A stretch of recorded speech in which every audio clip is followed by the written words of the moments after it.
Guys, welcome back to my channel, Your Average Logical Thinker. Go ahead and subscribe. Go ahead and hit that like button and also share this video. And to all my 62 subscribers, I appreciate you all. It means the world to me.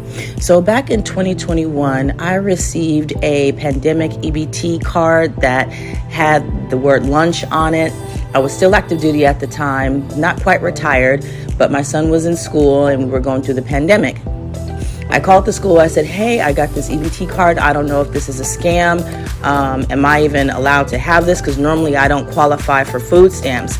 And the worker there at the school said, yes, ma'am, everybody is getting it. It's not a scam, just be grateful.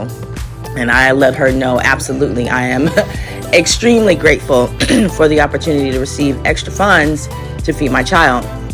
So I had that benefit. It was about $150 to $200 a month, and then it stopped.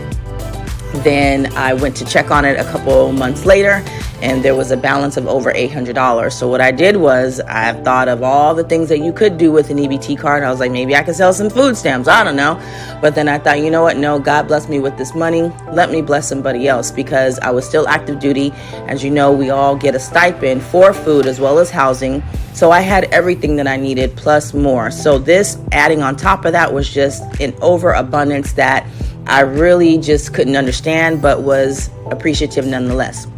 So I shared some of that with somebody that needed food. I let them go shopping and all that stuff. And then the rest I just rationed out and took advantage of the opportunity. Anyways, that benefit stopped, just like a lot of benefits do.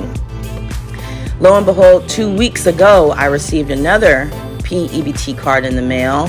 And I called and activated it, and it had a little bit over $300 on it. And I was ecstatic again, because at this point, I am now retired and I have to budget a little bit differently, right?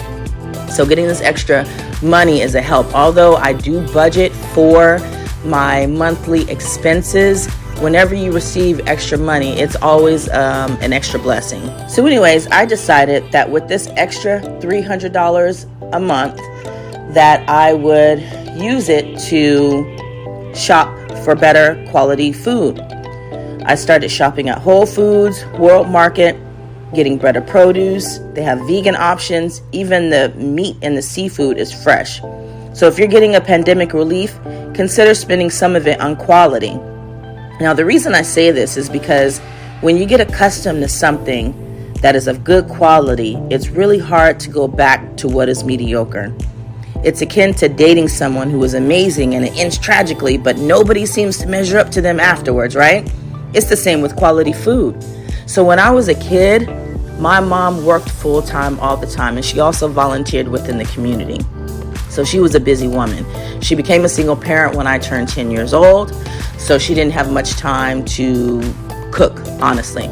We probably ate out 3 to 4 times a week, and the rest of the week she made a main dish, but there were always frozen veggies. Now, my mom did not use canned vegetables that often, but she did use frozen vegetables. And I do remember the very first time that I tasted fresh broccoli. I was literally 24 or 25 years old, fresh into the military at my second base, and one of my friends who was from Georgia, a southern girl, had made dinner. I don't remember what the main dish was, but I remember her having fresh corn on the cob and broccoli. And the first time that broccoli hit my palate, I was like, wait a minute, what is this? And I asked her, I said, hey, why does this broccoli taste different? She goes, what do you mean? I was like, I don't know, it just tastes different than what I've ever had before. That's just how drastic a difference fresh vegetables from frozen or canned taste.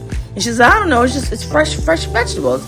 And my mind was blown since then. And guess what? Ever since then, I've never gone back to frozen vegetables. Now, I do use frozen vegetables like peas and corn.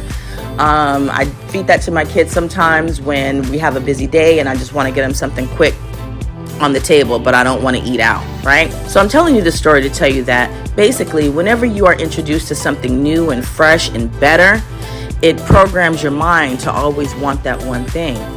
And by shopping for quality foods, this will program your mind to accept nothing less than the best. And when that extra food benefit disappears because we know that it will not last forever, it will give you the gumption to go out and make more money so that you can afford the nicer things in life. I recently started listening to different rabbis in the Jewish faith, and they all have stated that they never had a choice of living a low or middle class life, because all that is required to live a traditional Jewish lifestyle requires a lot of money, and this is beneficial for them to serve God in the highest capacity. With Jewish people, their kids do not attend public school. They all go to private schools. Charitable giving is a huge in their community. Mitzvahs, holidays, kosher food, all of these things are costly. So in order for them to live this lifestyle, they had to obtain a prestigious career. I just want to encourage you all to think about investing more into yourselves in different ways. Healthier, fresher food is the bomb. Let me just tell you, organic chicken is juicy AF, and I refuse to go back to those frozen packs. Now, I hope this doesn't come across as braggadocious because I can afford to use the card in high-end grocery stores. My intention is only to introduce a different perspective of how we can leverage an opportunity to elevate our thinking and increase our wants and desires. If none of this makes sense or is illogical to you, then guess what? This message isn't for you. All right, now, y'all take care. Thank you so much for listening. And don't be afraid to leave your thoughts and comments below.